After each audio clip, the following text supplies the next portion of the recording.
আখে অখেধনে বিকয় জয় কৃষ্ণ। এতিয়া আজি কৈছে যে মই কোন হওঁ, সেইজন কৃষ্ণক পাব যাৰ প্ৰসাদতেই জ্ঞান লাভ হয়। আজি আমি সমস্তই অলপ জ্ঞান পাইছো কেৱল কৃষ্ণৰ কৃপা। কৃষ্ণৰ কৃপা অবিহনে বৃক্ষ পত্ৰ এটাও য'ত লৰচৰ নহয়। গতিকে আমি অলপ আগত পাতিছিলো কৃষ্ণৰ কৃপাৰ বাবে আমি লৰচৰ হৈ কৰ্ম কৰিছো। আমাৰ মেধি প্ৰভুজনাই ক'লে দুডাল দিব পৰা কি মানে পাৰিলো, কৃষ্ণ কেৱল কৃপা থকাৰ বাবে, হয়নে বাৰু? সেইকাৰণে কৃষ্ণ ভগৱন্তই সঁচা, আমি সকলোবোৰ মিছা।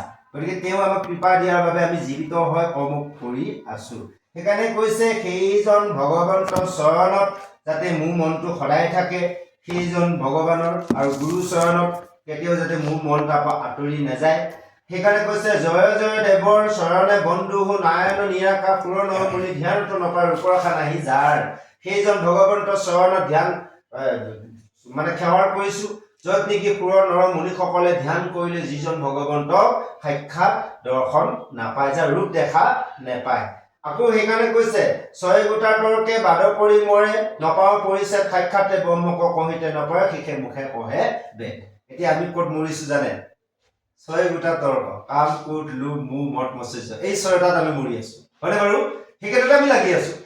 আমি এই ছয় ৰিপুক আমি দমন কৰিব পৰা নাই। এতিয়া ধৰক যিমান ডাঙৰ ডাঙৰ ভকত আছে তাই কিন্তু এটা ৰিপু হৰি বুলি লাগি আছে। প্ৰমাণ চাইছো দিয়ক প্ৰেক্টিকেলি, আমাৰ লগতো বহুত গোটেইকেইটাই আছে, আমি দমন কৰিব পৰা নাই। আমি পাইছো বুলি নকওঁ, সহজ নহয়, কিন্তু বহুত ডাঙৰ ডাঙৰ ভকতকো দেখিছো, বিশেষ বিশেষ কেইজনমান গুৰুকো দেখিছো।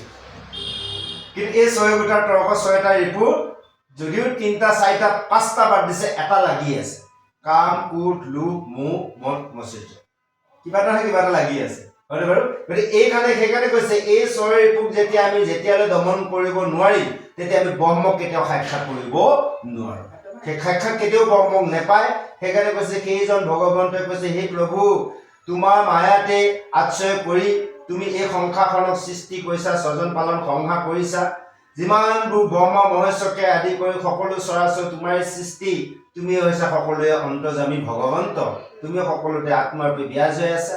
মৎস্য কুম্ভকে আদি কৰি যিমানবোৰ অৱতাৰ ধাৰণ কৰিছা সকলোবোৰ তোমাৰ একো একো অংশ, আমিও তেনেভাৱে অংশ, হয়নে বাৰু? গতিকে আমি যদি চাওঁ তেতিয়াহ'লে জীৱৰ ব্ৰহ্মৰ মানে সকলোবোৰ ভগৱন্ত। আমাৰ লগত থকা যিটো বাকীবোৰ লগত থকাও একেই, যে আমি সেইকাৰণে বাসুদেৱ বুদ্ধি দেখিব লাগিব। সেয়ে কৈছে যে সেইজনে হৈছে বসুদেৱৰ গৃহত জন্ম লাভ কৰিছে, সেইজন কৃষ্ণ প্ৰভু ভগৱন্তৰ পূৰ্ণ ব্ৰহ্মৰূপে, সেইজনে নন্দৰ নন্দন, সেইজনকে জগতে যাক বন্দনা কৰে চৰণ সেৱা কৰে, তেওঁ চৰণত মই শৰণ লৈছো। আৰু কৃষ্ণৰ পদত অৰ্থাৎ চৰণত যি মধুৰ লোভ আশাতে মই আজি কি কৈছো বিকি গলো। কিন্তু আমি বিকি যাব পাৰিব লাগিব। আমি এতিয়া বিকি যাব বিচাৰিছো, কিনিবতো লাগিব। এটা গেলা পচা বস্তু কোনোবাই কিনিব লাগিব, এনে যাচি দিলেও নিনিয়ে। ধনী কিনাটো বাদেই দিয়ক, হয়নে বাৰু? এতিয়া দোকানত যাওঁ, আমি ক'ৰবাত যাওঁ, কিছুমান বস্তু চাওঁ, তাক ভালটোৱে চাওঁ। এতিয়া আজি শনিবাৰ বজাৰ যাওকচোন, বেয়া যদি গেলা পচা চব্জিখিনি আপুনি কিনিব লাগিব, এনে দিলেও নিলে দেই নালাগে এইবোৰ এনে দিলেও নালাগে, ভালকে এটা ধনী কিনিব, হয়নে বাৰু? সেই ভাল বস্তুটো আমি হ'ব পাৰিব লাগিব। গতিকে আমি ছয় ৰিপুক যদি দমন কৰোঁ, ইন্দ্ৰিয়সকলক আমি দমন কৰিব পাৰোঁ, মনটোক যদি আমি পবিত্ৰ কৰি ৰাখিব পাৰোঁ, গতিকে আমি যদি সকলো জীৱক সমভাৱে দেখিব পাৰোঁ, তেতিয়াহ'লে জানিব সেই পদ আমি ভাল বস্তু। সেই পদক ভগৱন্তই বেছি ধন দি কিনিব। আমি এনেই বিক্ৰী কৰিলেও এতিয়া নিকিনে, এনেই যাব বিচাৰিলেও নিনিয়ে। সেই কথাটো কি কৈছে? সেই নন্দন জগত বন্দন চৰণে শৰণ লৈলো, কৃষ্ণৰ পদৰ মধু লোভে আখে সেই ধৰণে বিকয় কৰিলো। গতিকে আমি এই নাম ধৰণে বিক্ৰী যাব লাগিব। আমি বাইজুগত কিবা ধৰণৰ এতিয়া মানুহ বেচা বিক্ৰী হৈ আছে, প্ৰথম কৰি থকা নাই ধন দি মানুহক, গতিকে আমাক সেই ধৰণত বিক্ৰী যাব দিয়া নাই, কেৱল কৃষ্ণৰ নাম ধৰণত বিক্ৰী যাব দিছে। এতিয়া আধ্যায়লৈ যায় নে মংগলাচৰণে যায়? কৃষ্ণৰ নাম ধৰণটো কোনটো কৃপা? কৃষ্ণৰ নাম ধৰণটো কৈছে আপোনাৰ কৃষ্ণৰ নামত কৃষ্ণ কৃপা। তাৰমানে কৃষ্ণৰ নামত আমি বিক্ৰী যাব লাগিব। তাৰমানে কৃষ্ণৰ নাম বুলি ক'লে ৰৈ থাকিব নালাগিব। যেনেকে এজনৰ লগত ধনত বিক্ৰী গ'লে তমুক গোলাম এজনক টকাৰ লগত দুবাই লৈ নোপোৱা জানো? গতিকে কৃষ্ণৰ নাম বুলি ক'লে দৌৰি ফুৰিব লাগিব, সেইটো বিক্ৰী যাব লাগিব। তেতিয়া কৃষ্ণ কৃপা কৰিব। এতিয়া আমি অৱহেলা কৰি কৃষ্ণ কৃপাটো আমাৰ প্ৰয়োজন। কৃপা লাগে কৃষ্ণ।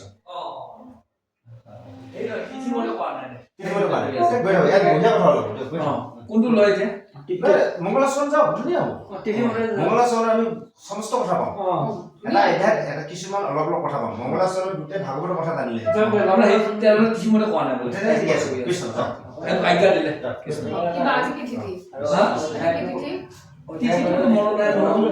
তাইক মাঘৰ 3 তাৰিখে কৈ আছে তিথি মতে কম তাৰমানে মাঘৰ 3 তাৰিখে কৈ আছে তিথি মতে কম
সন্ধ্যা বেলা গলি যায় অদম শুনা সভাসদ অ মহাহাস্য পদ মুহিলে কিনো ঐ জ্ঞানে জলমল দ্বাৰে দুগুটা দুগুন্ধ তবু তাকে সুখ মানে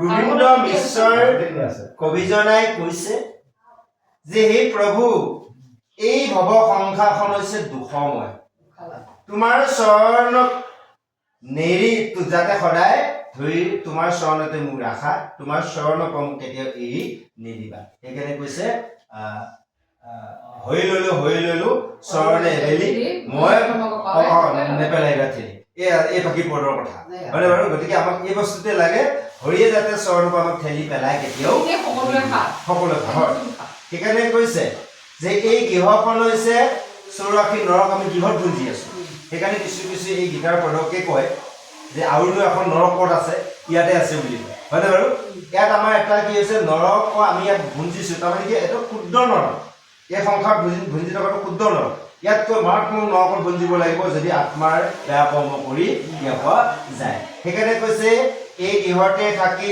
এই সংসাৰ মায়াতে 84 নৰক যান্ত্ৰণা ভোগ কৰা হৈছে সেইকাৰণে যিটো গৃহৰ বা ভাইজা খেদা এতিয়া আমাক এই ভাইজা দাসৰ কথা দুটা প্ৰকাৰ বুজাইছে এক নম্বৰত আমি প্ৰতিজন স্বামীয়ে নিজৰ ভাইজাগৰাকী মতে অমুক নাই তমুক নাই লৈ আহিব হয়নে বাৰু ল'ৰা ছোৱালীকেইটা অমুক নাই তমুক নাই অমুকটো খৰচ দিনে ৰাতি ধনৰ কাৰণে আমি পুৰুষকেইজনে দৌৰি গৈছো এইটো বাইজিকৈ বিচাৰিছে দেখুৱাইছে আমাক খেতি এতিয়া আমি যদি চাওঁ ক্ষুদ্ৰ ব্ৰহ্মাণ্ড আমি আধ্যাত্মিক তত্ত্বত যদি চাওঁ সেই কৈছে এই দেহ হ'লে প্ৰকৃতি ভাজ্যা এতিয়া আত্মা হৈছে স্বামী আমাৰ যে 4জন পুৰুষ বুলি কৈছে আমাৰ নিজৰ লগত থকা আত্মাজন হৈছে 4 নম্বৰ পুৰুষ বাকী পৰম প্ৰভু ভগৱন্ত যিজন ন্যায়কাৰ নিৰঞ্জন 1 নম্বৰ পুৰুষ 2 নম্বৰ হৈছে অনন্ত সজ্জাত পৰি থকা নাৰায়ণ 3 নম্বৰ হৈছে জীৱ জগতত থকাৰ সকলো সেইজনলে হয়নে বাৰু 4 নম্বৰ কৈছে আমাৰ প্ৰত্যেকৰ নিজৰ নিজৰ লগত থকা পুৰুষ সেইকাৰণে 4 পুৰুষাৰ্থত হয়নে গতিকে তাহাৰ নিজৰা হৈ নাম মূল ধাৰা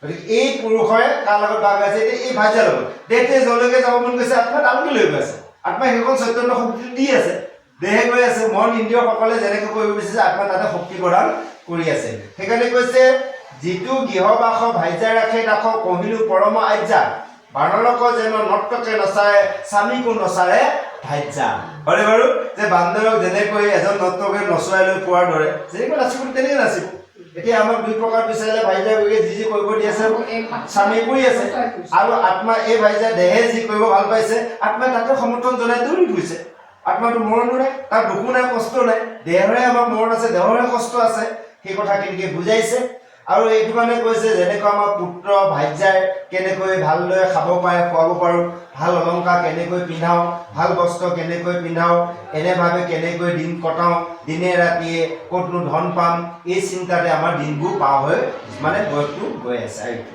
সেইকাৰণে কৈছে যিটো নাৰী ৰূপ যেন অন্ধকূপ আমি তাতে অন্ধমতী সেই নাৰীৰ ৰূপতে আমি কি হৈছোঁ অন্ধমতী হয় তাতে আমি মানে ৰতি কৰি আছোঁ এতিয়া এইটোতে আত্মা আবদ্ধ হৈ আছে ভাইজা গৃহখনৰ ভাইজাৰ লগত আমি সকলোৱে আবদ্ধ হৈ আছোঁ সেই কথাটোকে কৈছে আৰু এটা কথা বৰ সুন্দৰ কথা বুজাইছে যে এই নৱগোটাৰ দ্বাৰাই অৰ্থাৎ আমাৰ নৰ এই ন মানে নৱগোটা নৰ মানে আমাৰ যিখন নখন দৰ্জা আছে এই শৰীৰত সেই নৱদ্বাৰৰ কথা কৈছে ইয়াতে আমি ৰতি কৰিছোঁ প্ৰতিখন দ্বাৰে যিটো ভাল পাইছে তাকে আমি কৰিছোঁ চকুৱে দেখাৰ এটা তৃপ্তিৰ কাৰণে আমি ক'বলৈ গৈছোঁ নাকৰ এতিয়া ভাল গোন্ধ এটা পাইছে সেইফালে আহিলে গোন্ধ নাকৰ পৰিছে সেইটো গোন্ধ আমি লৈ আছো হয় নে বাৰু কাণৰ শক্তিটো আমাক দিছে ভগৱন্ত আমাক সহস্ৰ নামত দিছে পদ্ম পুৰাণটো দিছে গতিকে আমাৰ এতিয়া এই কাণেদি আমি ভাল বেয়া চব কৰি আছো হয়নে বাৰু গতিকে এই সকলো দ্বাৰে আমি কি কৰিছোঁ কেৱল ৰতি কৰি আছো কিন্তু এই শৰীৰটো কি কৈছে গোটেই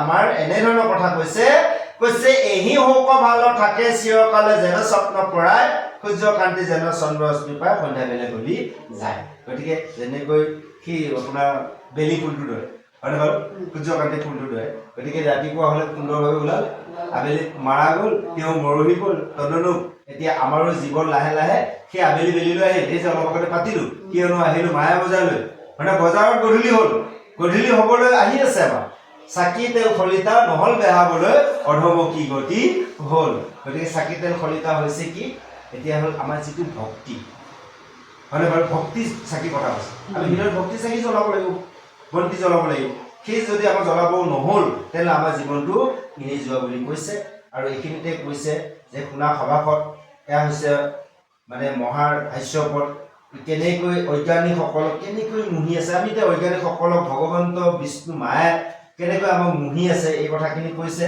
যে এই জলমলৰ দ্বাৰে দুগুটা দুগুন্ধ প্ৰভু তাকে সুখ মানে এই শৰীৰটো জল মল হয়নে বাৰু গোন্ধময় এতিয়া ঠাণ্ডা দিনত অকণমান ভাল গৰমৰ দিনত যদি আপুনি অকণমান সময় কিবা কাৰণত গা নুধুলে কি বেয়া গোন্ধ ওলাই চাওকচোন গতিকে এই দেহটোকে আমি ভাল বুলি সুখ বুলি মানি আছো এটা আমাৰ গেলা পচা দেহ হয়নে বাৰু গেলা পচা দেহটো এতিয়া আত্মাৰ পৰা ভগৱন্তৰ চৈতন্য শক্তি দি থকা স্বত্তেও অকণমান দেৰি হ'লে গা গোন্ধ ওলায় গতিকে সেই আত্মা ওলাই যোৱাৰ পিছত গোটেইটো গেলা পচাই যিমান খাই আছো তাতে আমাৰ আবদ্ধ হৈ ৰৈ আছে গেলা পচাকে লৈ আছো এই কথাখিনিকে বুজাইছে আহক আমি পিছৰ পৰ্যায়লৈ কৃষ্ণ অপৰৰ দেউ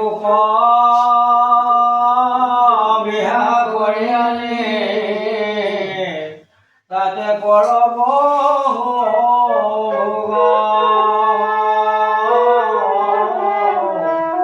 তাহাক লাগিয়া বাপ বন্ধু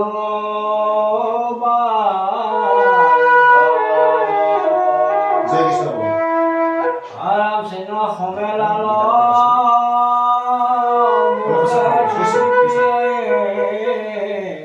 অমিত সমান জ্ঞানে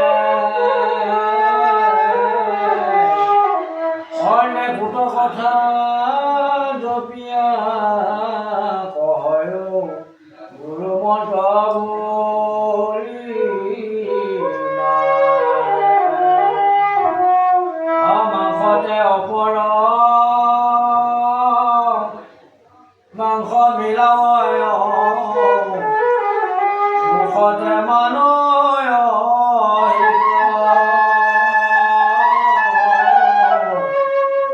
অন্ধকাৰ পাই প্ৰমতি আদায় অবিচাৰে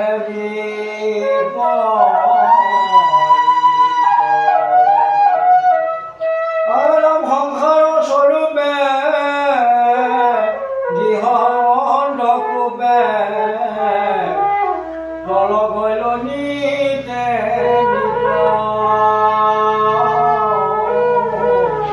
কৃষ্ণৰ চৰণ সংসাৰ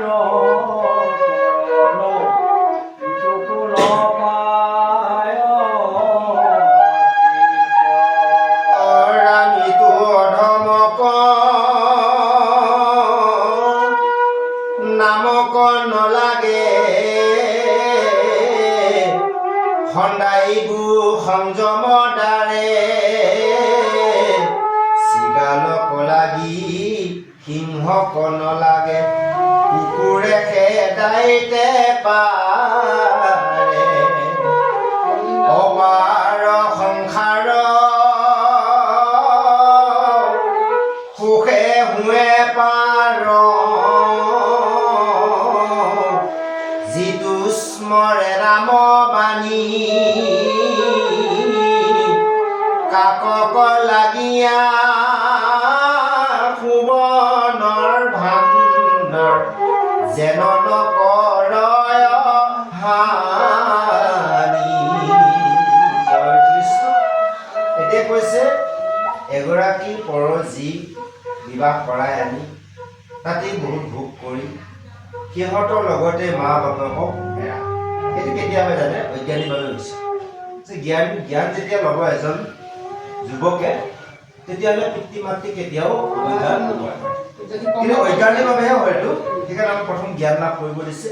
তথাপিতো আজি বৰ্তমান সময়ত এই গীতাই কোৱা পথখিনি চলি আছে যে এগৰাকী ভাইজা পোৱাৰ পিছত ভাইজা কথা মতে নিজৰ পিতৃ মাতৃক সকলোকে এৰে। সেইকাৰণে কৈছে নিজৰ বন্ধু বান্ধৱ ভাই ভাইবোৰ এৰে। কাৰণ কিয়? এতিয়া আমাক কৈছে কৰ্ণত আমাক গুৰুৱে দিলে কাণে কাণে মূল মন্ত্ৰ। সেই মূল মন্ত্ৰ আমাক সদায় জপ কৰি থাকিব দিছে। তেনেকৈ আমাৰ নাম জপ কৰি থকা। এতিয়া যদি ভাইজাই দিয়া মন্ত্ৰটো আমি মূল মন্ত্ৰ বুলি জপ কৰি থাকোঁ, এতিয়া সেইটো হৈছে কাৰণ কি যেতিয়া নিজৰ ভাইজাগৰাকীয়ে স্বামীজনক কাণে কাণে কথা লগাই থাকিব, আমাৰ অমুকহে তমুকহে অমুকহে কৰিব লাগিছিল, তমুকে এনেকৈ কৈছে তেনেকৈ কৈছে, এই কথাখিনি গুৰু মন্ত্ৰ ভাবিলোঁ লৈ তেতিয়া নিজৰ পিতৃ মাতৃক এৰিলে, নিজৰ ভাই ভাতৃক এৰিলে। সেইকাৰণে কৈছে কৰ্ণ কুট কথা জপিয়া পহয় গুৰু মন্ত্ৰ বুলি মানে স্নেহ সমে লাল মুখে চুম্পি প্ৰিয় অমৃত সমান জ্ঞানে। এই যে কাণত কৰ্ণ কথা কুট কথাবিলাক কওঁতে তাকে গুৰু মন্ত্ৰ। এতিয়া আমাৰ গুৰু মন্ত্ৰ কি কৈছে? গুৰু বাক্যটো আমাৰ মূল মন্ত্ৰ। ধ্যান মূলম গুৰু মূৰ্তি, পূজা মূলম গুৰু পদ, মন্ত্ৰ মূলম গুৰু বাক্য, মুখ্য মূলম গুৰু কৃপা। যেতিয়া আমি গুৰু বাক্য পালন কৰিম তেতিয়া আমাৰ গুৰু কৃপা হ'ব। আৰু গুৰু কৃপা যিদিনাখনে পাম তেতিয়া আমি মুখ্য পদ পাম। সেই কথাটোকে আমাক বুজাইছে। আৰু সেইকাৰণে কৈছে যে সংসাৰৰ স্বৰূপে গৃহ অন্ধকূপে তল গৈলো নিতে নিতে। এই সংসাৰৰ গৃহৰ অন্ধকূপতে মই নিতে নিতে প্ৰতি মুহূৰ্তত তললৈ গৈছো। কেৱল কৃষ্ণৰ চৰণে এই সংসাৰ তাৰিব পাৰে, ইয়াৰ ব্যতিৰেকে আৰু অন্য প্ৰাচিত্য একো নাই। কেৱল কৃষ্ণৰ নাম, কৃষ্ণৰ চৰণ সেৱাৰ ব্যতিৰেকে অন্য এই সংসাৰৰ পৰা উদ্ধাৰ কৰিব নোৱাৰে। আৰু সেইকাৰণে কৈছে এইটো অধমক অন্য একো নালাগে, নামকো নালাগে, কেৱল সংযমে তাক কি কৰিব পাৰে? খেদিব পাৰে। এতিয়া আমাৰ নিয়ম সংযম নাই কাৰণে আমাৰ কি হয়? অধৰ্ম বেয়া বেয়া বস্তুবোৰ আমাৰ লগত আহি থাকে। আমাৰ নিয়ম সংযম নাই। এতিয়া নিয়ম সংযম কি? ৰাতিপুৱা শুই উঠিলোঁ, হয় নহয়? ধুনীয়াকৈ আইসকলৰ বাঢ়ি বন কৰক, কাম বন কৰক, গা পা ধুৱক, আমাৰ প্ৰভুসকল শৌচ পেচাব কৰি গা পা ধুই ঈশ্বৰৰ কৰ্মখিনি কৰকচোন। নিয়ম সংযম লাগিব। হয় নহয়? বাহিৰলৈ গ'লে ক'ৰবালৈ গ'লে ভৰি হাত ধুই ভিতৰত সোমাব লাগে। কিবা এটা বস্তু খাবলৈ হ'লে আগতে হাতখন ধুই ল'ব লাগে, হয় নহয়? এইটো সংযম বুলি কৈছে। এতিয়া নিয়ম সংযম যদি নাথাকে নাম লৈ থাকিলেও কামত আহিব জানো? নাহিব। এখন জোঠা মুখত যদি নাম গাই থাকোঁ আমি, সেই নামেও মোক কিয় নকৰিব সেইকাৰণে এই কথাটোকে কৈছে ইটো অধমক নামক নালাগে সদায়বোৰ সংযমৰ দ্বাৰা চিগালক লাগি সিংহ নালাগে কুকুৰে খেদাব পাৰে সিহঁতক খেদাবলৈ কিবা হেৰি লাগে নেকি আপোনাৰ কি কয় সিংহ লাগে নেকি কুকুৰে খেদিব পাৰে তদনুৰূপ এই সংযমত থাকিলে আমাৰ অধমৰ কথা কৈছে অধমবোৰ আমাৰ পৰা নাশ হৈ যাব সেইকাৰণে এই সংসাৰখনত সুখে পাৰ হ'বলৈ কেৱল ৰামকৃষ্ণ নাম যদি স্মৰণ কৰে সুখে পাৰ হ'ব পাৰে সেইকাৰণে কৈছে কাক লাগি সুবৰ্ণ ভাণ্ডক যেন নকৰে হানি গতিকে সোণৰ এটা ভাণ্ডক কাছৰ ভাণ্ডৰ লগত তুলনা হয় নেকি কেতিয়াও নহয় গতিকে সেইকাৰণে কৈছে আমাৰ এই সুন্দৰ জীৱনটো এই বিষয় সংসাৰত আমি এইবোৰ ঐশ্বৰ্য বিভূতিৰ লগত আমাক হানি কৰিব দিয়া নাই কাৰণ এটা আমি সুন্দৰ এটা জন্ম পাইছো সেইটোকে কৈছে সোণৰ দ্ৰব্যটো কাছৰ লগত তুলনা কৰিব দিয়া বা হানি কৰিব দিয়া কাছৰ সেই কথাটোকে কৈছে আৰাম ঈশ্বৰৰ নাম কেহ নোহে সম কেৱলে মুখৰ হেতু স্মৰণ মাতকে দহে নিৰন্তৰে পাতকৰ ধম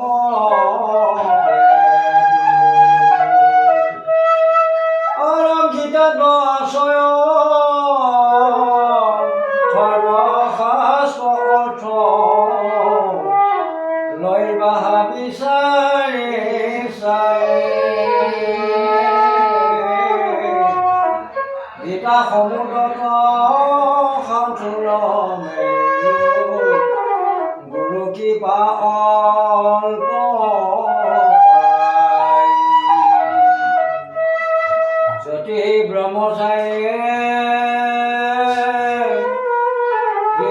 ব্ৰহ্ম বানপ্ৰস্থ চাৰিও আশ্ৰম ধৰ্ম চাৰিও লক্ষণ আচাৰ কহিব যাৰ যেন মত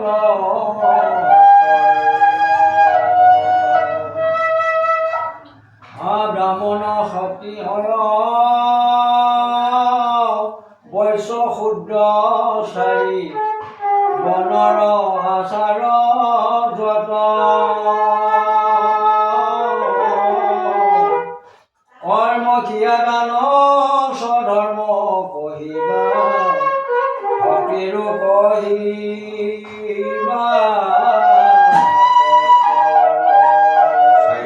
কৰ্মযোগ অষ্টাংগ কহিবা প্ৰবৃতি নিবিতি পথ জ্ঞানৰ ভক্তি দুয়ো সমস্তে কহিবা দৈবী আকুলিৰ মত ন্যায় মীমাংসাৰ শ্ৰুতি পুৰাণৰো বেদান্তৰ যতনয় তন্ত্ৰৰ আগমৰ বেদ শিৰোভাৰ গীতাত সবে আশ্ৰয় জয় কৃষ্ণ এতিয়া আমাক কৈছে যে ঈশ্বৰৰ নামে অন্য লগত তুলনা কেতিয়াও নহয় ঈশ্বৰৰ নামটোৱে সৰ্বশ্ৰেষ্ঠ সেইকাৰণে ঈশ্বৰৰ নামক অন্য লগত তুলনা কৰিব আমাক দিয়া নাই এতিয়া আমি আকৌ কেতিয়াবা ভুলো কৰোঁ ঈশ্বৰৰ নামটোৰ লগত বেলেগবোৰ খাং খুৱাই লওঁ বুজি পাইছে কথাটো হয়নে বাৰু গতিকে এতিয়া সকলো স্থানতে এটাই হ'ব লাগে যাৰ গৃহত যিটো তেওঁৰ নামেৰে ল'ব লাগে এতিয়া বিভিন্ন স্থানতে ঈশ্বৰৰ নামটো খাং খুৱাই আছে তুলনা কৰিছে সেইকাৰণে কৈছে নিচলীয়া পূজাৰ ঘৰ চিন্তা সেইটো মিলাই কেতিয়াও কম কৰিব দিয়া নাই ঈশ্বৰৰ নামটো কাৰো লগত তুলনা নহয় সকলো ঈশ্বৰৰ নামে হৈছে সৰ্বশ্ৰেষ্ঠ সেই মুখ্য পথ ঈশ্বৰৰ নামতহে হয় সেইটো স্মৰণ কৰাৰ লগে লগে সকলো পাপ মানে তোৰ মুহূৰ্ততে নাশ হৈ যায় সেইকাৰণে গীতাতে সকলো শাস্ত্ৰৰ সকলো তত্ত্বৰ অৰ্থৰ দিয়াৰ আছে ইয়াক বিচাৰি চাবা আৰু এই গীতা সমুদ্ৰত আজি মানে গোবিন্দ মিশ্ৰ কবিজনাই কৈছে মই অকণমান সাঁতোৰ মেলিলোঁ কেৱল মোৰ গুৰু কৃপাৰ অকণমান পায় যে গুৰু কৃপা নহ'লে এতিয়া আপোনালোক আমি সমস্ত আজি একত্ৰিত হৈ ভগৱানৰ নাম কোৱা লোৱা গোৱা শুনা সুবিধা পাইছোঁ। গুৰু কৃপা পালোঁ। গুৰু যদি কৃপা নহ'লে প্ৰথম তেনেকৈ চাওঁ পিতৃ মাতৃৰ পৰা যদি আমি জন্ম নাপালোঁৱে প্ৰথম নহয় বাৰু তাৰপিছত বাকী খবৰ দূৰ আছে বাৰু। গতিকে এই গুৰু কৃপাৰহে সকলোবোৰ সম্ভৱ হয়। সেইকাৰণে কৈছে যে এই যতি ব্ৰহ্মচাৰী গৃহী বানপ্ৰস্থ চাৰিও আশ্ৰম ধৰ্ম ইয়াৰ সকলো লক্ষণৰ কথা ইয়াত উল্লেখিত কৰিছে গীতাত। আৰু ব্ৰাহ্মণ ক্ষত্ৰিয় বৈশ্য শূদ্ৰ চাৰি বৰ্ণ জাতি আচাৰ বৰ্ণন ইয়াত দিছে। কৰ্ম ক্ৰিয়াৰ দান স্বধৰ্ম সকলোবোৰ ভক্তি তত্ত্ব কথা গীতাত উল্লেখিত কৰিছে। সাংখ্যৰ কৰ্মযোগ অষ্টাংগ প্ৰভৃতি নিবৃত্তি পথৰ কথা উল্লেখিত কৰিছে। জ্ঞান ভক্তি দুয়ো কথাও ইয়াত উল্লেখিত কৰিছে। দৈবিক আৰু আসুৰিক গুণৰ মতৰ কথা ইয়াত উল্লেখিত গীতাত আজি কৈছে। আৰু এনেভাৱে গোবিন্দ বিশ্বজনাই সুন্দৰভাৱে এই মংগলাচৰণত কৈছে ন্যায় মীমাংসাৰ শ্ৰুতি পুৰাণ বেদান্তৰ যিমানবোৰ মানে তন্ত্ৰৰ আগমন বেদ ভাগত গীতাতে সকলো আছে। সেইকাৰণে গীতাই হৈছে মানে শ্ৰেষ্ঠ। গীতাই কোনো কাৰণ আনলৈ নেঠেলিয়ে।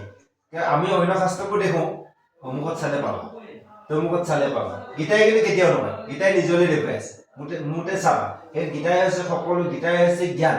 গীতাই হৈছে আমাৰ দেহতত্ত্ব। সেইকাৰণে শংকৰদেৱ গুৰুজনাই গীতাৰ অধ্যয়ন কৰি এখন নাম ধৰ্ম প্ৰচাৰ কৰিছে। এতিয়া কিছুমান ক্ষেত্ৰত বেয়া লগা কথা তেওঁলোকে গীতা আছে বুজি পাইছে বেদেনা বহুতে যোৱা বছৰ ক'ব নাপায় প্ৰসংগ হৈ আছে লোকাবেশী পাঠৰ পিছত পাত্ৰ কৰিছে মানে লোকাবেশী এই হ'ব এতিয়া এছে পাঠৰ ৰূপাদাস ৰূপাদাস মাজতে সংগ নহয় তেওঁ আহিল।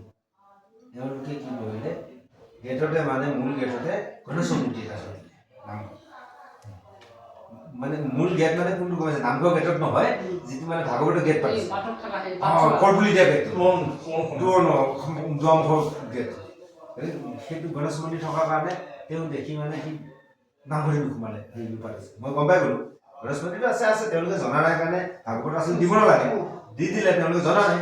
তাৰ প্ৰসংগটো সুবিধা পালে আপুনি আসনৰ পৰা বা এক্সট্ৰাকে কৈ থৈ যাব বুজাই দি যাব। আপুনি এজন গুৰু আহিছে যে বুজাই দিব নাজানো ব্যাখ্যাসকলক মাতিছে কিয় নজনা দুটা কথা জানিবৰ কাৰণে মাতিছে তেওঁ নামবোৰ নোসোমালে। মই ইতিমধ্যে তাৰপৰা ওলাই গৈ অৱশ্যে সেইটো গেটেদি ময়ো সোমোৱা নাই সৰু গেট এটা আছে মই সৰু গেটটো সোমাই আৰু সংঘৰ গণেশৰ আমি ময়ো সোমোৱা নাই সেইটো মিছা কথা নক'ব কিন্তু আমি বেয়াও পোৱা নাই তেওঁলোকে জনা নাই ৰাখিছে। ওচৰৰ এঘৰ লগৰ মানুহ ঘৰতে চাহ পানী খোৱাৰ ব্যৱস্থা কৰিলোঁ ময়ো গ'লো তাতে তাৰপিছত কথা বতৰা পাতিলোঁ পাতি গ'লে তেওঁ ক'লে হেৰি নহয় কৈছে হ'ব এতিয়া বেলেগত প্ৰগ্ৰেম আছে সেইবুলি মানে বাক্যষাৰ ৰক্ষা কৰি জাষ্ট দেখা কৰিব আহিছোঁ পাঠে কিছুমান ল'বলৈ আহিছে দেখা কৰিব আহিছোঁ আপোনাৰ নামঘৰ বা চলি আছে চলি আছে তাৰপিছত নোসোমালে তাৰপিছত তেওঁ গ'ল তাৰপৰা কিবা প্ৰসংগ কথা পাতোঁতে তাৰপৰা কিবা প্ৰসংগতে ক'লে গীতা কথা ওলালে মহেন্দ্ৰ আছিল মুনমু আছিল আমাৰ গোবিনো আছিল সেই গীতা কথা সি কি ক'লে জানে তেওঁ কৈছে মানে ডাইৰেক্ট কোৱা নিচিনা হ'লে গীতা পাগলেহে পঢ়ে। তাৰপিছত মই বোলে এই ৰবৰ দাস কৰোঁ বুলি কয় সেই কাৰণে কৈছে মই কথা পাতি পিছত বুলি ক'লে মানুহ নহ'লে বাইকত উঠিবলৈ গুচি গ'ল। সেইদিনাখন লগ পোৱা মাজতে দুদিন ফোন কৰিলে মাজতে দুদিন ফোন কৰিলে মোক এনে বেলেগ কথা পাতিছে মোক ফোনত কোনো কথা পতা নাই কোনদিনাখন তেওঁক মুখামুখি পাওঁ গীতাৰ কোন পাগলে পঢ়ে ডাইৰেক্ট সুধিম যে আপোনালোকে যে এখন নাম ধৰ্মৰ প্ৰচাৰ চলি আছে ক'ত পালে কোনে দিলে ক'ৰ পৰা দিলে বোলে শংকৰদেৱ গুৰুজনে ক'ত পালে মোৰ বস্তুলৈ যাব ন বাৰু শংকৰদেৱ গুৰুজনাই গীতা শংকৰদেৱ গুৰুজনাই গীতাৰ অধ্যয়ন কৰি এখন নাম ধৰ্ম প্ৰচাৰ হৈছে তেওঁলোকে গীতা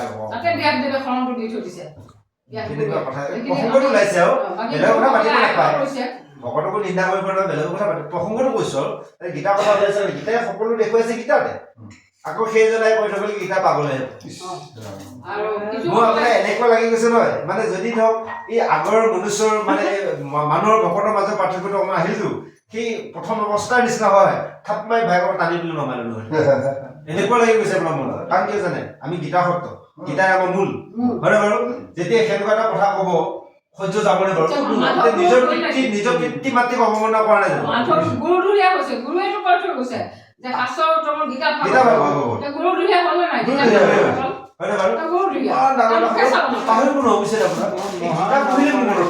গীতা পঢ়িলে কথা মনত পৰে তাৰ জীৱনৰ নাম সেইকাৰণে গীতাই কৈছে আজি সকলো শাস্ত্ৰৰ তত্ত্ব জ্ঞান শ্ৰুতি স্মৃতি পুৰাণ ন্যায় মীমাংসাৰ সকলোবোৰ গীতাতহে আছে গীতাৰ পৰাহে সকলো আমি পিছৰ পদলৈ আগবাঢ়ি গৈ আছো হয় আয়াম খগন নিগুণ সাকাৰ চিন্তন বৈৰাগ্যৰ অনধ্যেন মত বন্ধমুক্ত দিব দেহাত্মা কহিবা সকাম নিষ্কাম ৰেকৰ্ডিং কৈছে নে ভিডিঅ' কৈছে ৰেকৰ্ডিং ৰেকৰ্ডিং এনেকে নহয় নহয় ৰেকৰ্ডিং চেণ্টাৰটো বেলেগ দেৱাসুৰ সিন্ধু মদৰ মথিলা মোবাইল যেন লক্ষ্মী ব্যক্ত ভয়লা সৰ্বশাস্ত্ৰ অৰ্থ মন্ত্ৰ ভাগ ভাৰতে কৃষ্ণ কহিলা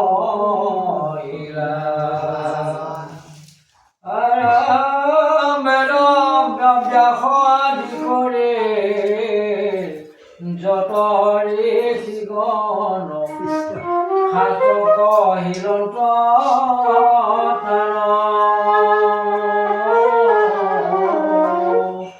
সবাৰ সংশয় এতেকে গীতাক কৰে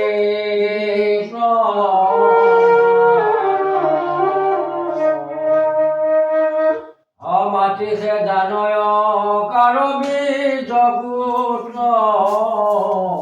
যেন নদানয়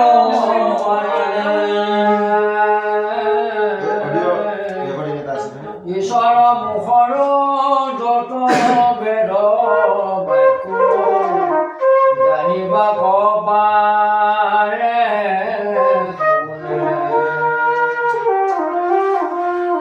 শংকৰে ভাস্কৰে মতক আলোচী বিকাশা সিংহন মন্ত্ৰ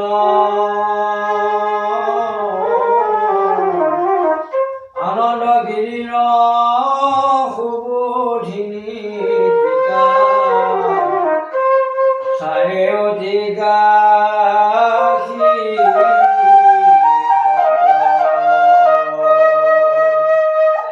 আচাৰে টিকা চাৰে অধিমানে বুজিলো মতি অনুসাৰে লইল কৃষ্ণ চৰণত হৈয়ায় অনুগত শ্লোক ভাঙি পদ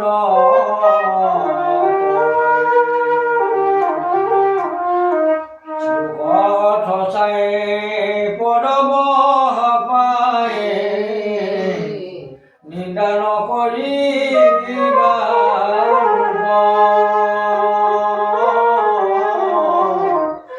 দূষণ সিদ্ধান্ত শংকা পদ বোধে বুজো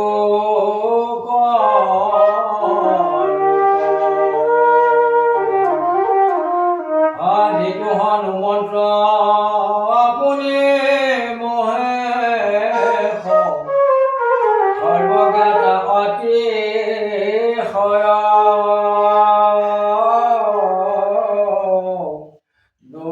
পূৰ্বা পৰগত দুখন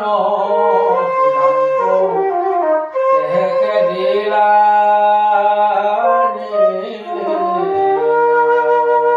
অৰাম যুগ যে তেতাত ঈশ্বৰ কৃপাত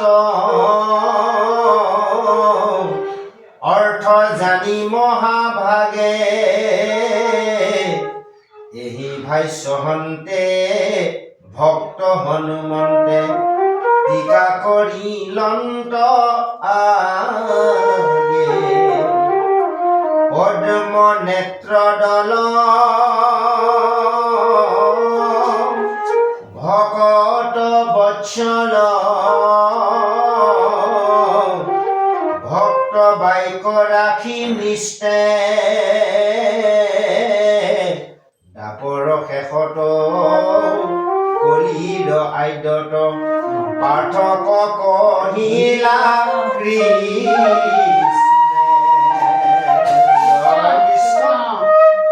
এতিয়া অলপ কৈছে গীতাত আজি গোবিন্দ মিশ্ৰজনক এই মংগলাচৰণত যে সগুণ নিগুণ চাকাৰ চিন্তন বৈয়াইকৰ যিমানবোৰ মত আছে সকলো গীতাত উল্লেখিত কৰিছে। আৰু এই বন্ধৰ জীৱবোৰ মুক্ত হোৱা এই দেহাৰ পৰা মুক্ত হোৱাৰ ব্যৱস্থাৰো গীতাত দিছে। সেইকাৰণে কৈছে ইয়াতে কৈছে সকাম নিষ্কাম তত্ত্ব কথা উল্লেখিত কৰিছে। এতিয়া কৈছে যেনেকৈ দেৱতাৰ অসুৰসকলে একত্ৰিত হয় সেই সিন্ধু সাগৰ যেতিয়া মন্থন কৰিছিল তাত কি হৈছিল লক্ষ্মী বাস হৈছিল। এতিয়া আমিও যদি এই গীতা শাস্ত্ৰখন শ্ৰৱণ কীৰ্তনৰ মাধ্যমে আমাৰ যদি এইখন ক্ষীৰসাগৰ মন্থন কৰোঁ তেনেহ'লে আমাৰ ইয়াৰ পৰাও সেই অমৃত অৰ্থাৎ লক্ষ্মী ওলাব। সেইটো উল্লেখিত কৈছে দেৱাসুৰে সিন্ধু মন্দৰ মথিলা যেন লক্ষ্মী ব্যক্ত ভৈলা সৰ্বশাস্ত্ৰ অৰ্থ গুহৰ ভাগৰ ভাৰতে কৃষ্ণক কহিলা। সকলো শাস্ত্ৰ অৰ্থ কথাৰ এই গীতাতে অৰ্থাৎ অৰ্জুনক কৃষ্ণই কৈছে। গতিকে আমি ইয়াৰ পৰা উলিয়াই ল'ব লাগিব হয়নে বাৰু? সকলো আমি অমৃত যে ভাল বেয়া সকলো আছে গীতাতে আছে, গীতাত দিয়া আছে। আখৰিক দৈবিক সকলো জ্ঞান দিয়া আছে। আমি এই আখৰিকটো এৰি দৈবিক জ্ঞানটো আমি লাভ কৰিব লাগিব। যেনেকৈ এতিয়া চাওক দেৱতাৰ অসুৰে সেই সাগৰ মন্থন কৰোঁতে মানে কি ওলাইছিল প্ৰথমে কালপুত্ৰ বিষ